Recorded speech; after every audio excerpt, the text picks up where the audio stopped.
Ugh, rent's due tomorrow again. And I swear, I just paid it like 5 minutes ago. Anybody else feel like their paycheck evaporates the second it hits their bank account? You meticulously budget, clip coupons, maybe even skip that overpriced latte, but somehow by the end of the month, you're scraping the bottom of the barrel wondering where all the money went, right? Okay, calm down. We've all been there. My name is Marcus, and I spend way too much time thinking about the intersection of global economics, meme culture, and personal finance. If you're someone who feels like you're working harder and harder just to stay in the same place financially, make sure to hit the subscribe button and give this video a thumbs up if this helps you out. All right? Trump declares himself president of Venezuela? Wild headline, right? It's obviously a joke, poking fun at the whole election denial thing. But here's the thing, it actually touches on some really important and surprisingly relevant economic realities. I saw this meme floating around. It's Trump photoshopped wearing a Venezuelan sash, ranting about a stolen election. Classic internet. But it got me thinking, why are we so quick to jump on these kinds of jokes? Is it just political commentary, or is there something deeper going on? I think it's the latter. It's because we intuitively understand that perceived instability, especially political instability, has a huge impact on the economy and on our wallets. Think about it. Venezuela was once one of the wealthiest countries in South America, sitting on massive oil reserves. Now, well, you know the story, hyperinflation, shortages, mass emigration. It's a tragedy. And while there are a multitude of complex factors that led to that collapse, political instability fueled by contested elections and authoritarian tendencies definitely played a major role. Investors got spooked. Businesses fled. The currency tanked. Now, you might be thinking, okay, Marcus, that's Venezuela. Well, everything. Because while we might not be dealing with Venezuelan level hyperinflation here, thankfully, the underlying principles are the same. Perceived instability, whether it's political, economic, or even personal, creates uncertainty, and uncertainty is the enemy of financial stability. Let's break that down. Imagine you're a business owner considering expanding your operations. You've got a great product, a solid business plan, and the potential to double your revenue. But there's a looming trade war with China. Interest rates are predicted to rise sharply next quarter, and the upcoming election could completely change the regulatory landscape.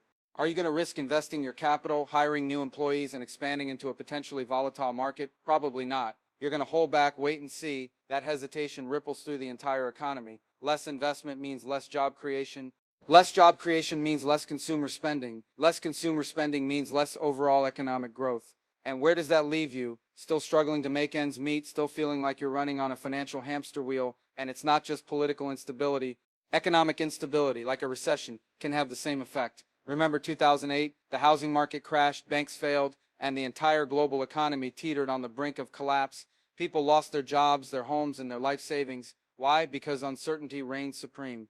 Nobody knew what was going to happen next, so everyone tightened their belts, stopped spending, and waited for the storm to pass. But here's the kicker. Even the perception of instability can be just as damaging as the real thing. This is where the psychology of money comes into play. Our brains are wired to avoid risk. It's a survival mechanism. So when we perceive a threat, whether it's a potential recession, a political crisis, or even just a bad news cycle, we tend to become more risk averse. We start hoarding cash, cutting back on spending, and delaying investment decisions. This in turn can actually create the very instability we were trying to avoid. It's a self-fulfilling prophecy. The more people worry about a recession, the more likely a recession becomes. Think of it like this. Imagine a crowded theater. Even if there's no actual fire, the panic and stampede that ensues can be just as deadly. The perception of danger becomes more dangerous than the danger itself. So what can you do about all this? You can't control global politics, you can't predict the next recession, and you definitely can't declare yourself president of Venezuela and magically solve your financial problems. Seriously, don't try that, but you can control your own financial behavior. Here are 3 actionable steps you can take to insulate yourself from economic and political uncertainty. First, build an emergency fund. This is your financial safety net. Aim for at least 3 minus 6 months worth of living expenses. I know, it sounds daunting. But even starting with a small amount, say $50 a month, can make a huge difference. If your monthly expenses are $3,000, a 6-month emergency fund is $18,000. Seems impossible, right? But breaking it down, saving $50 a week is $200 a month. Cut out some subscriptions, pack your lunch instead of eating out, and you're already on your way. The peace of mind it provides is invaluable. Think of it as your own personal bailout fund. Second, diversify your investments. Don't put all your eggs in one basket. This applies to everything from stocks and bonds to real estate and even your career. If one sector of the economy tanks, you'll still have other assets to fall back on. Now, I'm not a financial advisor, and you should always do your own research or consult with a professional before making any investment decisions. But generally speaking, a well-diversified portfolio is less susceptible to market volatility. It's like having multiple streams of income. If one dries up, you're not left completely stranded. Third, focus on your skills and your ability to generate income. Ultimately, the best way to protect yourself from economic uncertainty is to become more valuable in the marketplace.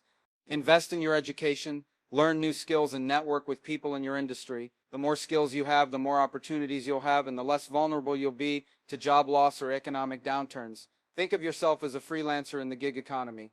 You're constantly learning, adapting, and improving your skill set to stay ahead of the curve. Your skills are your most valuable asset. And you're right, it takes time, effort, and discipline to build financial security. But the point is to take control of your financial future one step at a time. I know it's easy to get discouraged when you see headlines about political instability, economic uncertainty, and meme-worthy scenarios like Trump declaring himself president of Venezuela, but don't let that fear paralyze you. Instead, use it as motivation to take action to build a stronger financial foundation for yourself and your family. Remember, even in the midst of chaos, there are opportunities to thrive. Don't let the external noise distract you from what you can control, your savings, your investments, and your skills. So go out there, build that emergency fund, diversify your portfolio, and invest in yourself. And the next time you see a crazy headline or a ridiculous meme, remember that you are in control of your own financial destiny. You don't need to be president of Venezuela to secure your financial future. You just need to take action one small step at a time. And if you found this video helpful, give it a thumbs up, subscribe to the channel, and leave a comment below letting me know what other financial topics you'd like me to cover. And remember, stay informed, stay proactive, and stay financially resilient. Now go out there and make some money moves.